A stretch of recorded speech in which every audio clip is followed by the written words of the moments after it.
Bienvenue dans votre rendez-vous éco. Aujourd'hui, on va vous proposer une émission spéciale sur les assurances et les mutuelles. C'est un secteur qui est en plein bouleversement avec la révolution numérique. Alors, quel sera l'impact justement sur les services proposés, sur votre tarification, mais aussi sur l'emploi dans le secteur? On va répondre à toutes ces questions avec notre invité, qui est Nicolas Gomard, qui est le directeur général de Matmut. Alors, Nicolas Bonjour. Gomard, votre secteur est en pleine évolution. Quels sont justement les nouveaux services avec le numérique que vous proposez? Alors le secteur effectivement est en pleine évolution pour tout un tas de raisons, notamment l'évolution digitale. Le digital, c'est quelque chose qui va bien au-delà d'une évolution d'outils informatiques. Ça révolutionne le métier de service en général et le métier du service de l'assurance en particulier. Et s'agissant de l'assurance, l'évolution, ça se traduit déjà dans la façon dont nous interagissons avec nos assurés. Il est maintenant quasiment incontournable de proposer, par exemple, la possibilité à un assuré de souscrire en ligne complètement un contrat. Les processus d'indemnisation également sont de plus en plus impactés par les outils digitaux. C'est-à-dire que là, on a un accident, par exemple, on va pouvoir faire le constat. Exactement, Tout sera fait en ligne. C'est déjà possible de faire un constat complètement en ligne aujourd'hui. Les évolutions vont mener à le fait de prendre des photos du sinistre et d'avoir l'objectif, c'est de pouvoir être indemnisé de manière totalement automatique dans un délai extrêmement court grâce aux outils digitaux. C'est un exemple, il y en a de nombreux autres. Et alors, comment vont évoluer? Parce que ça, c'est aussi évidemment la question que les assurés se posent. On va avoir de l'intelligence artificielle de plus en plus, donc ça va faciliter pour vous les process. Comment vont évoluer les prix? Est-ce que les prix, justement, vont diminuer du fait que vous avez davantage de services digitaux? Alors, la difficulté à laquelle on est confronté, c'est que ces services digitaux, il faut les développer parce qu'il y a une demande pour ça, mais nos concitoyens on souhaite encore avoir le contact humain, le contact physique avec des opérateurs, des conseillers. Heureusement pour l'emploi d'ailleurs. Heureusement pour l'emploi, mais aussi parce que finalement l'assurance, c'est un sujet très sensible dans l'esprit des gens. Et par conséquent, cette nécessité de pouvoir parler à quelqu'un reste encore et toujours très importante, y compris vis-à-vis des populations jeunes. Donc il n'y a pas de ce point de vue-là, il n'y a pas de différence. Et donc nous, notre enjeu, notre difficulté, c'est de maintenir cette possibilité-là, en même temps que nous développons les services digitaux. Donc les effets d'économie qu'on pourrait avoir sur les services digitaux, ils sont relativement limités de ce fait. Et puis il y a d'autres éléments qui rentrent en compte dans les tarifs d'assurance. Il y a notamment l'évolution des prix des réparations automobiles, qui eux sont sur une courbe ascendante depuis des années. Alors effectivement, on a une baisse de la fréquence des accidents grâce à toutes les politiques de prévention routière et tout le monde s'en félicite. Mais elle n'est pas suffisante pour compenser la hausse des coûts des pièces détachées. On est sur un rythme de hausse de coûts des pièces détachées aujourd'hui de 2,5 à 3% par an. Pourquoi? Parce que tout simplement, c'est sur ce segment-là que les constructeurs automobiles font leur marge. Vous regardez évidemment l'avenir, vous faites des analyses, on voit que la voiture électrique puis autonome va arriver probablement d'ici 2030 pour la voiture autonome. Ouais. Est-ce que ça, justement, ça va faire baisser mécaniquement les tarifs justement, la voiture électrique, il n'y a pas tellement de raisons. Une voiture électrique, c'est un moteur différent par rapport à un moteur classique. La voiture autonome, oui, il y a une possibilité qu'il y ait une baisse très sensible de l'accidentologie. Ceci étant dit, remplacer un pare-brise d'une voiture autonome qui a énormément de capteurs dessus, ça coûte beaucoup plus cher que de remplacer un pare-brise tout simple. Donc là encore, c'est pareil. Il y aura une compensation du phénomène de ce qu'on appelle, nous, dans notre jargon, la fréquence, par une augmentation des coûts unitaires de réparation. Donc je ne suis pas du tout sûr qu'à terme, ces évolutions créent véritablement, en termes de coûts, j'entends, un impact à la baisse. Les impacts, en revanche, sont importants sur les problématiques de responsabilité, mais ça, c'est autre chose. Il y a toute une législation aujourd'hui à construire. Alors ça veut dire aussi pour vous, si on garde l'exemple de l'automobile, que vous allez avoir une nouvelle concurrence. On voit aujourd'hui que Google fabrique des voitures, Tesla a révolutionné aussi un peu le marché de l'automobile sur l'électrique, mais vous allez avoir aussi la concurrence des GAFA, mais aussi des banques qui de plus en plus vont se positionner justement sur l'assurance automobile.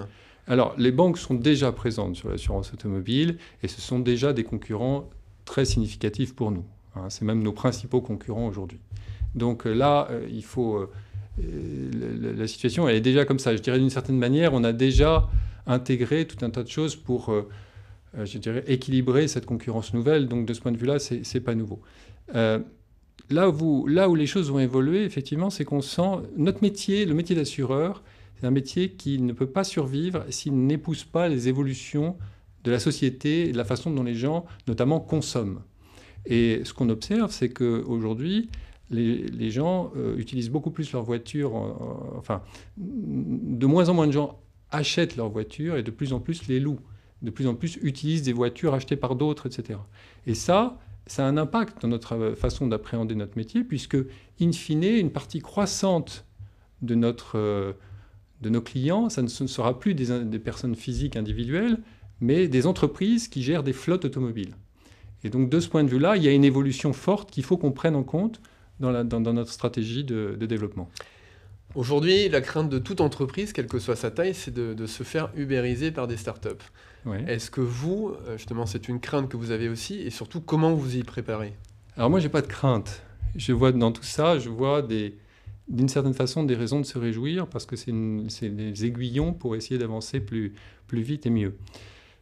Au-delà de ça, ce que j'observe dans notre domaine, c'est que les startups qui réussissent, ce n'est pas nécessairement celles qui se positionnent en concurrent frontal de nos structures, mais bien plus qui se positionnent pour nous aider à améliorer certains éléments de notre chaîne de valeur. Donc, améliorer notre processus d'indemnisation, par exemple, dans certains aspects. Il y a améliorer notre processus de lutte contre la fraude, etc. Donc, je vois beaucoup plus dans les startups des partenaires pour améliorer notre façon de travailler et, encore une fois, rendre un meilleur service à nos assurés que des concurrents. Vous faites aussi évidemment l'assurance habitation. Oui. On voit de plus en plus les risques, justement, inondations se développer avec le réchauffement climatique. Comment vont évoluer justement les assurances habitation demain en termes de prix? Alors, le réchauffement climatique et les catastrophes naturelles de façon plus large, hein, c'est un vrai souci. Et ça joue non seulement sur l'assurance habitation, mais également sur l'assurance auto. Hein. Les deux sont impactés.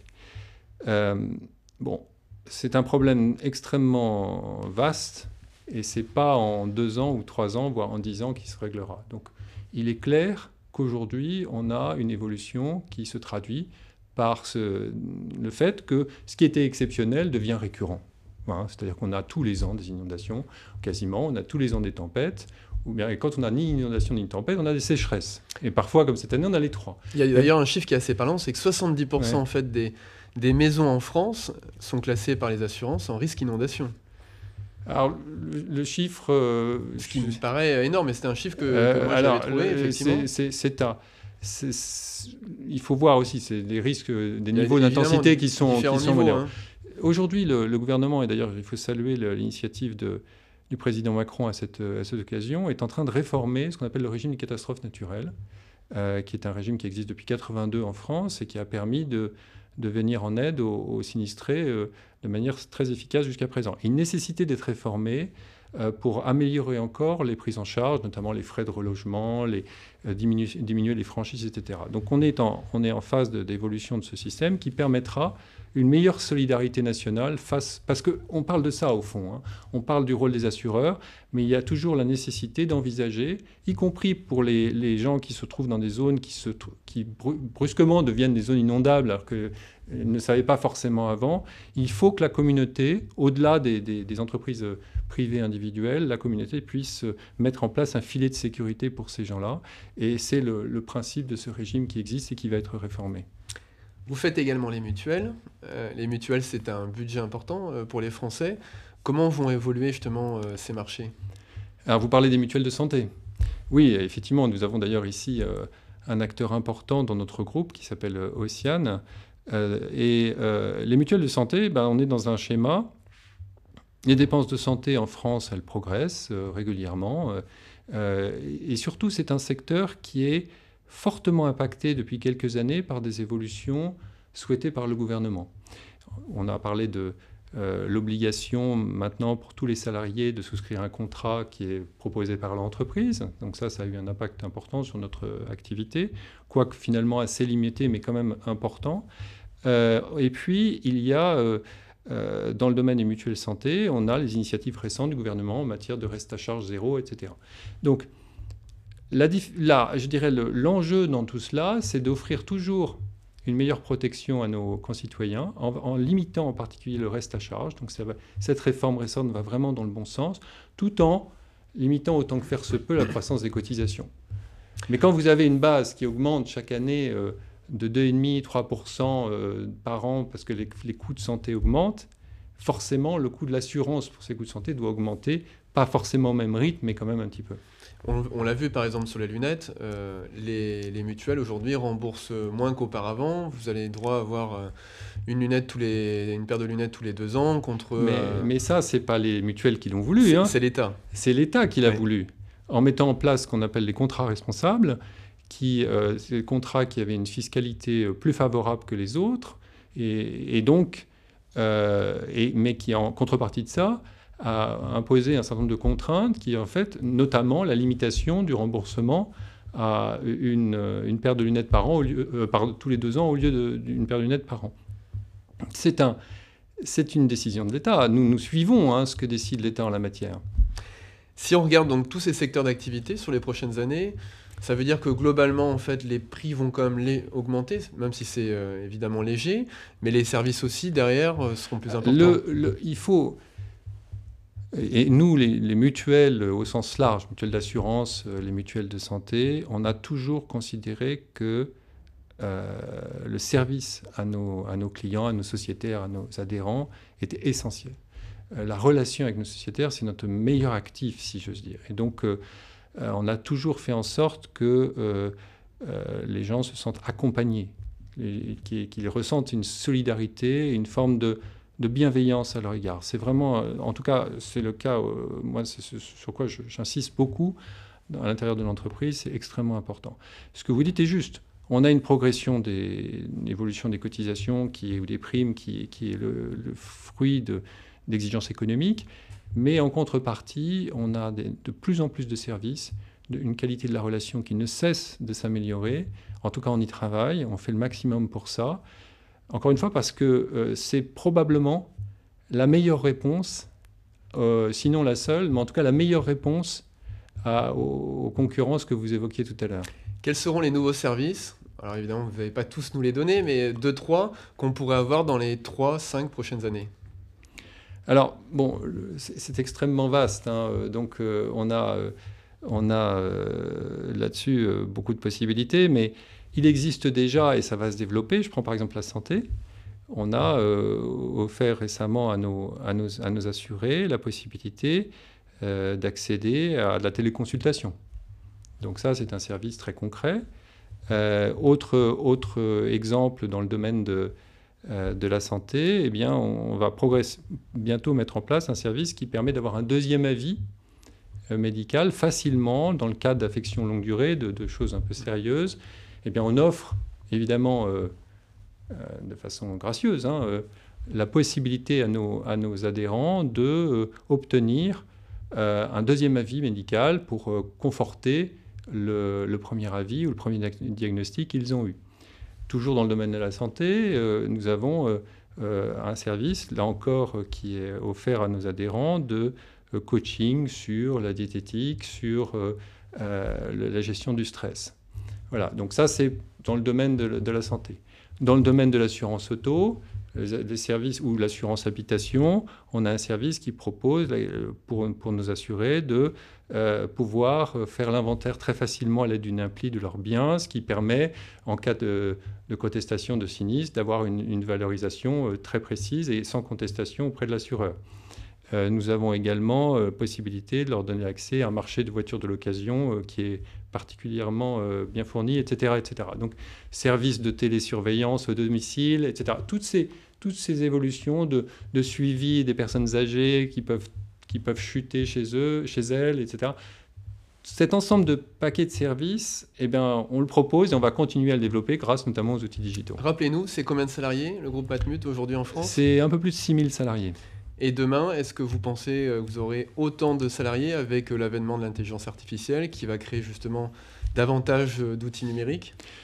L'avènement des outils numériques, enfin le développement de ces outils, ça pose des questions importantes en matière d'emploi. Notre modèle social vise à préserver l'emploi. Nous, on a toujours été extrêmement soucieux de ça, donc ça pose des questions de faire évoluer un certain nombre de personnes qui ont des tâches qui aujourd'hui existent, mais demain n'existeront plus, justement du fait de l'évolution numérique, et de les faire évoluer vers des tâches qui existeront toujours, notamment dans la relation avec les sociétaires, etc. Donc, notre enjeu, il est là, et je pense qu'on va y arriver. Merci beaucoup, Nicolas Gomard. Merci. On se retrouve évidemment la semaine prochaine, même heure sur TV7. À très vite.